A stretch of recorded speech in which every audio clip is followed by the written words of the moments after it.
Hər vaxtınız xeyir olsun. Sizi bu günləri Qax rayonlu Şotavar kəndindən olan şəhidimiz Allah verdiyev İskəndər Nəsiroğlu ilə bir daha tanış etmək istəyirəm. Vətən müharibəsinin şəhid qəhrəmanıdır.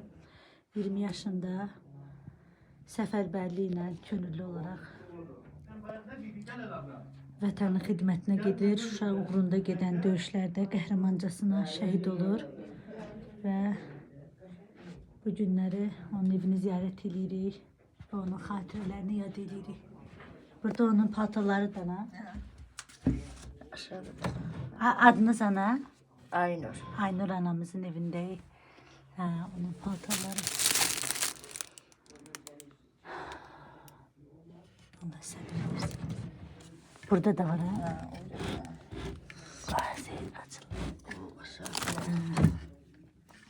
Yığıb saxlamışıq ha. Aşağısında Döyüşdən gələndə o paltarını Yok, onu bana vermediler ama. Vermediler ha. Yok, onu belki kanlı görsen pis olarsınız ha. ona göre onu bana vermediler. Bu da onun qazandığı medallar idi ha. Ha. Götür çek. Ben size. Ha.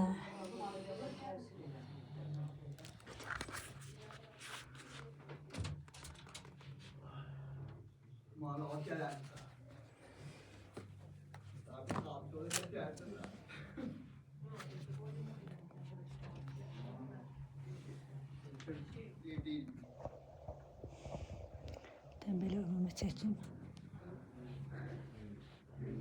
Kitap vardı, özler hakkında yazılan. Şəhidlərimiz, Qax şəhidləri. Şehitleri. Bu da Qaxdan Qarabağa giden yol. Bu da özler kitaplarıydı. Ölmüş şekilde. İzleyip koymuşam hamısını. Nə yaxşı. Yine kitablarda yazırlar qəhrəmanlarımız haqqında. O da hərbiçi olmaq istəyirdi. Anası heç cür razı sala bilmirdi. Evin kiçik anasının körpəsi idi. Həmişə özündə təbəssüm, böyüyün kiçik yerini bilən olur. Onu tanıyanlar yaxşı bilir ki, bu cılız oğlan anasına, elin obasına bağlılığını. Vətən müharibəsinin ilk günü ona da çağırış gəlir. Sentyabr 29-da cəbhəyə yola düşür. Özü kiçik, əməli arzusu isə böyük olan oğullardan idi İskəndər. Onun şəklinə baxanda qəribə hiss adamı bürüyür. Bu cılız uşağın gözlərindəki səmiyyət və şirinlik diqqəti cəlb edir. Elə bil hardasa sənin çoxdan tanıdığın kəsdir.